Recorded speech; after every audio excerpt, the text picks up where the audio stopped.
Lincoln Riley, fourth year, USC. They have struggled in their opening year in the Big Ten. So I got to ask you to start. The weather's colder. The flights are longer. Stylistically, it's different than the air raid, all the passing in the 70-degree weather of the Pac-12. So is there, when you this offseason looked at your roster, did you recruit and say, hey, we got to get bigger here. We got to get sturdier here. Did it change? Because you were kind of flying blind. You just went into the Big Ten. Did you build your roster accordingly? Did you make alterations?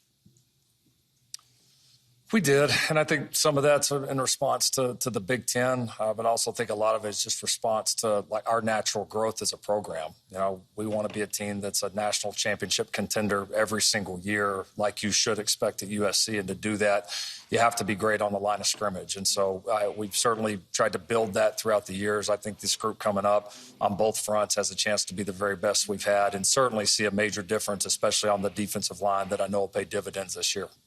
You know, you guys got your NIL in order now. There is a sense with Jen Cohen, people can look and go, well, what about the record? And what about the record? But the reality is that the portal and the NIL create advantages, and sometimes they muddy it up. I want to go back to the question I asked you. What have you learned about the portal that you like and that you may have a cautionary tale about? How do you view the portal today, Lincoln? Well, the portal's just another tool to build your roster, and certainly it gives teams opportunities to really maybe shock the system when it hasn't been successful. I mean, our first year at USC is a great example. We went heavy in the portal. We were able to have a really good season. But also, the portal has its dangers, right? You don't get a real chance to evaluate and get to know a lot of these guys. Some of these guys are coming in for such a short amount of time, and finding the right fit, I think, can be very, very difficult. And so, we're a great example. And you see teams across the country are having to decide, are we going to really be a portal-heavy team that dabbles in high school recruiting, or are we going to be vice versa? And certainly we know what we did early at USC, but we've certainly pivoted to what we believe we want to be and know we want to be long-term, especially being in Los Angeles and in Southern California. And that's a high school developmental program that uses the portal sparingly. And I think our, upcoming recruiting class is a great example of that. Jayden Maiava is your quarterback, comes from UNLV. You also get a 5-star best high school football player, arguably in LA, in the program. So you want to be patient. But there are kids that are really good really soon, and I've seen your 5-star, all the highlights. It's a lot of jaw-dropping wow stuff. Could it be a rotational situation? How do you weigh it when you have an enormously gifted backup quarterback? You have a very tough schedule. How do you weigh that stuff? Well, it's first world problems, right? Having two guys that you really believe in and multiple guys that you believe in a quarterback room is a great thing. It's hard to do, especially in this day and age.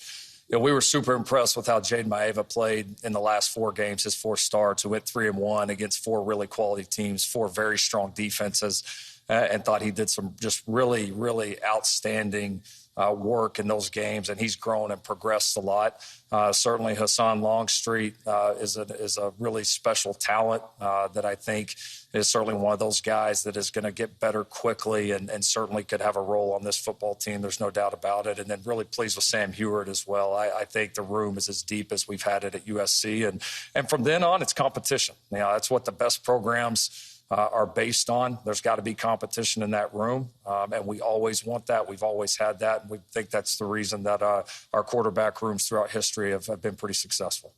If you go back to your Oklahoma years, we didn't have a 12-team playoff, right? We didn't have that. We do now, and I've said this.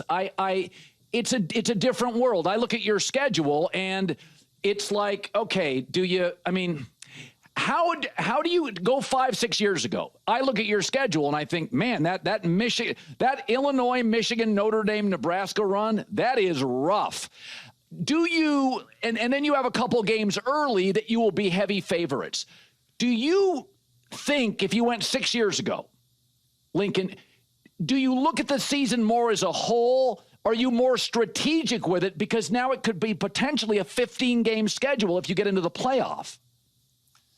Yeah, I think you certainly have to factor that in. I mean, so much of this has changed. I think one, like you said, keeping in mind that this season could be several games longer than anything we ever would have thought of, multiple years ago. And I think the other thing that you have to really, pay attention to and maybe create awareness among the staff, the coaches, fans, everybody is, now, losing a game here or there, doesn't put you out. Whereas years ago, you knew pretty quickly that it was going to be a tough road to have a chance to get back to a playoff. I mean, heck, that national champion last year lost 2 games. And so I think it's something that everybody's kind of got to get used to, especially with these, almost super conferences starting to get established like the Big Ten and the SEC has done, where there's so many good football teams, week in and week out. The competition's high, the parity's high. And so, yeah, I think you've had to change your mindset. And I think you have to have an awareness within the program and adapt to whatever system's in front of us at the current time. So your first 7 years as head coach, you were a top 10 offensive team every year, Oklahoma, USC. Last year, it drops off. Some of it was a turnover year. You were also very young. Your 2 receivers I love were both kids. Do you look at it as youth turnovers? What happened last year that you look at the season as it ends and you said, hey, we got to clean this up. We got to get better here. Where will you make the 2 biggest leaps offensively to get back to a top 10 offense, which you were your first 7 years as head coach? I think first I would look at our offensive line, the recruiting, the development that we've done. I feel like we really have championship caliber depth and a really strong starting group there right now. And then, I think the big thing for us is you've certainly, we've got to get more consistent play, out of our quarterback position as well. And that was a we had some really great moments last year, but also, we turned it over a few too many times. And when you're playing, in a league like what's been created, where you're playing a really good defense just about every single week, there's going to become a little bit more pressure on that, right? The windows to make throws or to make plays or the opportunities to score points are going to start to tighten up. So you've got to be that much sharper. So certainly our expectations are as high as they possibly could be there. And I think this group has a chance to be one of the best groups in the country. I was watching the Caleb Williams story in Chicago, and it's interesting about quarterbacks. When a quarterback gets out of rhythm, it could be Caleb, it could be your young kids now. Go back to your career. It could be Baker Mayfield. When a quarterback is a little out of sorts, reportedly Caleb has been in camp, what do you tell? Do you keep messaging simple for quarterbacks? They have to know the whole playbook. When in your career of coaching quarterbacks, you've had Heisman winners, you've got first rounders, number 1 picks. What is a message that almost always works for any young quarterback that's a little out of rhythm or struggling? Well, you said a word there. I think simplicity is very important. And then I think it's important for the coach to remember it's such a confidence-driven position. And so often in my career with guys, even some of the guys that were more experienced and had played a lot of ball, when they got out of rhythm, it was just kind of going back to the basics, going back to the day one things that they learned. Because that's what they're going to have the most confidence. They're going to have the most repetitions banked on. And a lot of times that helps those guys settle in. And then I think it's also, on every coach and head coach that you've got that type of relationship, with your guys. And so that there is that trust built and you can have that conversation and help adjust them and get them back on the same page and get them back playing confident football. All right, Lincoln Riley entering his 4th season at USC. Their 2026 recruiting class is number 1 in the country. It is the best O and D line size-wise at USC, I'll say it, since the Pete Carroll era. It is NFL bodies. They are big across both lines, and I can't wait to watch it. Lincoln, I appreciate you stopping by. Anytime. Thanks, Colin.